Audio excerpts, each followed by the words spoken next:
श्री स्वामी समर्थ. जय जय स्वामी समर्थ. मंडळी, तुमच्या नशिबाचं कुलूप उघडायला फक्त 3 दिवस बाकी आहेत. हो, अगदी बरोबर ऐकलं. तुम्ही ज्या गोष्टीसाठी आजवर रक्ताचं पाणी केलं, देवाला आळवून थकले, तर तुमच्या नशिबाचं बंद कुलूप उघडायला आता फक्त 3 दिवसाचा अवधी उरला आहे. हा व्हिडिओ तुमच्या समोर आलाय हा काही योगायोग नाही, तर तो स्वामींचाच एक संकेत आहे. ज्यांनी हा व्हिडिओ पाहिला आणि यातला एक ना एक शब्द मनात ऐकला, मनापासून ऐकला आणि मनात उतरवला, त्यांच्या आयुष्यात त्याच क्षणापासून चमत्कार घडायला सुरुवात झाली आहे. याचा पुरावा तुम्हाला दुसरा कोणाला मागायची गरज नाही, तर तुमच्या स्वतःच्या आयुष्यात घडणाऱ्या सकारात्मक बदलांमध्येच तुम्हाला तो पुरावा मिळणार आहे. फक्त अट एकच आहे, मनापासून आणि श्रद्धेने ऐकले गेले पाहिजे. गेल्या काही काळापासून तुमच्या आयुष्यात जे काही चाललंय ते फक्त तुम्हाला आणि त्या स्वामींना माहीत आहे. बाहेरून हसणारा चेहरा घेऊन तुम्ही जगत आहात, पण आतून मन किती तुटलं आहे याची जाणीव जगाला नाही. तुम्ही चांगल्या मनाने लोकांचे भलं करायला जाता, पण बदल्यात तुम्हाला फक्त अपमान आणि विश्वासघातच मिळतो. कधी कधी तर प्रश्नच पडतो की माझं नशीबच खराब आहे का? पण स्वामी सांगतात, बाळा, तू निराश होऊ नकोस. तुझं नशीब खराब नाही, तर तुझी वेळ कठीण आहे. आणि कठीण वेळ ही शूर माणसांच्याच वाट्याला येते. येणारे 3 दिवस तुमच्यासाठी यासाठी महत्त्वाचे आहेत, कारण ग्रहांची अशी काही स्थिती बनत आहे जिथे तुमच्या संयमाचे फळ तुम्हाला मिळणार आहे. फक्त या काळात स्वतःला सावरून ठेवा, डगमगू देऊ नका. आजकालच्या जगात सरळ वागणाऱ्या माणसाला जास्त त्रास दिला जातो. तुम्ही जेवढे नम्र राहाल, लोक तुम्हाला तेवढाच दाबण्याचा प्रयत्न करतील. पण लक्षात ठेवा, दाबणे आणि सहन करणे यात फरक आहे. जिथे तुमचा आदर नाही तिथे स्पष्ट बोलायला शिका. स्वामी समर्थ कधीच कोणासमोर लाचार झाले नाहीत. मग तुम्ही त्यांचे भक्त असून लाचार का होता? समोरची व्यक्ती कितीही मोठी असू द्या, जर ती चुकीची असेल तर तिला चुकीचं म्हणण्याची हिंमत ठेवा. तुमचा हाच स्वाभिमान तुमच्या नशिबाचं कुलूप उघडण्याची पहिली चावी आहे. लोकांनी तुम्हाला काय समजायचं ते समजू द्या. तुम्ही स्वतःच्या नजरेतून शुद्ध राहा. तुम्हाला वाटत असेल की देवाला तुमचे हाक ऐकू येत नाही, पण तसं नाहीये. जेव्हा सर्व दरवाजे बंद होतात तेव्हाच खऱ्या अर्थाने देवीची कृपा सुरू होते. ज्यांनी तुम्हाला त्रास दिला, ज्यांनी तुमच्या कठीण काळात तुमची साथ सोडली, त्यांच्याशी भांडत बसू नका किंवा बदला घेण्याचा विचार करू नका. नियतीचा खेळ मोठा विलक्षण असतो. ती प्रत्येक माणसाला त्याच्या कर्माचे फळ बरोबर देते. ज्यांनी तुमच्या डोळ्यात पाणी आणलंय, एक दिवस असा येईल की त्यांना तुमची किंमत कळेल, पण तेव्हा उशीर झालेला असेल. त्यामुळे तुम्ही तुमचं मन शांत ठेवा आणि फक्त स्वतःच्या ध्येयावर लक्ष केंद्रित करा. आयुष्यात पैसा कमवणे महत्त्वाचे आहे, पण त्यापेक्षा जास्त महत्त्वाचे आहे माणसं कमवणे. पण ती माणसं अशी नसावी की जी फक्त सुख असताना सोबत असतील. खरी माणसं तीच जी खिशात दमडी नसतानाही खांद्यावर हात ठेवून म्हणतील की काही काळजी करू नको, स्वामी आहेत आणि मी सुद्धा तुझ्या सोबत आहे. दुर्दैवाने अशी माणसं आजकाल दुर्मिळ झाली आहेत. म्हणूनच स्वामी म्हणतात की जगात कोणाकडूनही अपेक्षा ठेवू नकोस. अपेक्षाच ही दुःखाची जननी आहे. जेव्हा तुम्ही स्वतःमध्ये रमायला शिकाल तेव्हा तुम्हाला जगाच्या गर्दीची गरज वाटणार नाही. आणि स्वामींना जर तुमच्या सोबत तुम्हाला घ्यायचे असेल आणि त्यांना मित्र बनवून, त्यांना सुखदुःखाचा सोबती बनवून ठेवायचे असेल आणि कठीण काळामध्ये तुम्हाला वाटत असेल की स्वामींनी तुमच्यासाठी धावून यावे, तर स्वामी प्रसन्न होतात फक्त मंत्र जपाने. हा जर मंत्र तुम्ही संपूर्ण ऐकला तर नक्कीच तो सिद्ध होईल आणि स्वामी तुमच्या सोबत वास्तव्यास येतील. आणि मग चिंता कसली, प्रत्येक क्षणी तुम्हाला सावरायला स्वामी सोबत असतील. परंतु अट एवढीच आहे, मंत्र अर्धवट ऐकू नका, मंत्र संपूर्ण ऐका. मंत्र मोबाईलवर लावायचा आहे, डोळे घट्ट मिटून घ्यायचे आहेत, डोळ्यांसमोर स्वामींची मूर्ती आणायची आहे आणि स्वामींना प्रार्थना करायची आहे. हे स्वामी महाराजा, माझे हे संकट दूर कर, माझी ही इच्छा पूर्ण कर, माझे कुटुंब सुखासमाधानाने राहू देत. मंडळी, स्वामी हे भक्तवत्सल आहेत. ते भक्तांवर खूप प्रेम करतात. त्यांनी आपल्या भक्तांना बाळ मानलेले आहे आणि आई बाळाची इच्छा तर पूर्ण करणारच. त्यामुळे स्वामी तुम्हाला नक्कीच मदत करतील. मंडळी, एवढं सगळं करायला अर्धा मिनिट खूप झाला आणि एवढा वेळ तर तुमच्याकडे असेलच. बाकीचा सर्व व्हिडिओ तुम्ही मोबाईलवर सोडून द्या, तो त्याची पॉझिटिव्हिटी पसरवत राहील. तुम्ही दैनंदिनी कामं करता करता त्या मंत्राचे श्रवण करा आणि मनातल्या मनात जप देखील करा. फायदा नक्कीच होईल. ही डिजिटल सेवा आहे. आज या व्हिडिओच्या माध्यमातून स्वामींचे विचार तुमच्यापर्यंत पोहोचले आहेत. जर तुम्हाला मनापासून वाटत असेल की या विचारांनी तुमच्या मनाला उभारी दिली आहे, तुम्हाला जगण्याचे बळ दिले आहे, तर तुम्ही सुद्धा या ज्ञान यज्ञात आपली समिधा अर्पण करू शकता. पूर्वी लोक मंदिरात जाऊन दानपेटीमध्ये गुप्तदान करत असत, कारण गुप्तदानाचे फळ अनंत असते. आजच्या युगात व्हिडिओच्या खाली जे सुपर थँक्सचे बटन आहे ते एका डिजिटल दानपेटी सारखेच आहे. जर तुमची इच्छा असेल आणि तुमची परिस्थिती असेल तर यथाशक्ती, मग ती रक्कम कितीही छोटी असो वा मोठी, तुम्ही या सुपर थँक्सच्या माध्यमातून स्वामींच्या कार्यासाठी अर्पण करू शकता. हे पैसे कोणाच्या वैयक्तिक फायद्यासाठी नाही, तर हे विचार, ही सकारात्मक ऊर्जा अशाच लाखो दुःखी लोकांपर्यंत पोहोचवण्यासाठी वापरली जातील. लक्षात ठेवा, सक्ती नाही तर भक्ती महत्वाची आहे. ज्याला वाटतं की स्वामींनी मला मार्ग दाखवला म्हणून कृतज्ञता म्हणून मी हे फुल ना फुलाची पाकळी अर्पण करतो, त्यांनीच या बटनावर क्लिक करून आपले योगदान द्यावे. तुमची ही छोटीशी मदत कोणाचे तरी आयुष्य बदलणाऱ्या व्हिडिओच्या निर्मितीसाठी मोलाचे ठरेल. तसेच या व्हिडिओला लाईक करणे म्हणजे केवळ एक बटन दाबणे नव्हे, तर या सकारात्मक ऊर्जेला दुजोरा देणे आहे. जेव्हा तुम्ही लाईक करता तेव्हा तुमची विश्वाला सांगता की हो, माझा स्वामींवर विश्वास आहे. आणि शेअर करणे म्हणजे काय, तर पुण्य वाढणे. जर तुम्हाला वाटत असेल की तुमच्या एखाद्या मित्राला, नातेवाईकाला किंवा ओळखीच्या व्यक्तीला सध्या आधाराची गरज आहे, तर त्यांना हा व्हिडिओ नक्की पाठवा. कदाचित तुमचे एक शेअर करण्याचे कर्म त्यांना आत्महत्येसारख्या विचारांपासून परावृत्त करू शकेल किंवा त्यांना नैराश्यातून बाहेर काढेल. पुण्य फक्त अन्नदानानेच नाही तर विचारदानाने सुद्धा मिळते. म्हणून संकोच न करता हा व्हिडिओ तुमच्या जवळच्या लोकांपर्यंत पोहोचवावा. आणि हो, स्वामींच्या या दरबारात रोज हजेरी लावण्यासाठी चॅनलला सबस्क्राईब करा व बेल आयकॉनचे बटन देखील प्रेस करा. जेव्हा स्वामींचा संदेश येईल तेव्हा सर्वात आधी तो तुमच्यापर्यंत पोहोचेल. ही घंटा म्हणजे मंदिराची घंटा आहे, जी वाजवल्याने मनाला जाग येते. आणि सर्वात महत्त्वाचे म्हणजे तुमचा संवाद. खाली कमेंट बॉक्समध्ये तुमचा अनुभव नक्की मांडा. तुमच्या मनात काय चाललं आहे, तुम्हाला स्वामींची प्रचिती कधी आली आहे, कशी आली आहे ते लिहा.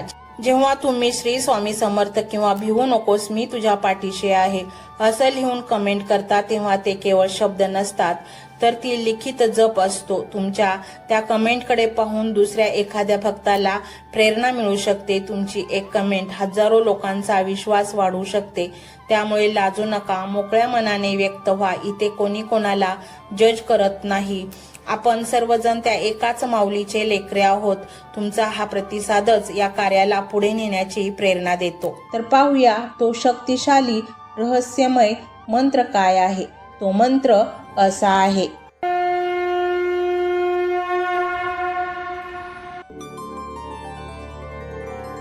ओम श्री स्वामी कमलनेत्राय नमः. ओम श्री स्वामी कमलनेत्राय नमः. ओम श्री स्वामी कमलनेत्राय नमः. ओम श्री स्वामी कमलनेत्राय नमः. ओम श्री स्वामी कमलनेत्राय नमः. ओम श्री स्वामी कमलनेत्राय नमः. ओम श्री स्वामी कमलनेत्राय नमः. ओम श्री स्वामी कमलनेत्राय नमः. ओम श्री स्वामी कमलनेत्राय नमः. ओम श्री स्वामी कमलनेत्राय नमः. ओम श्री स्वामी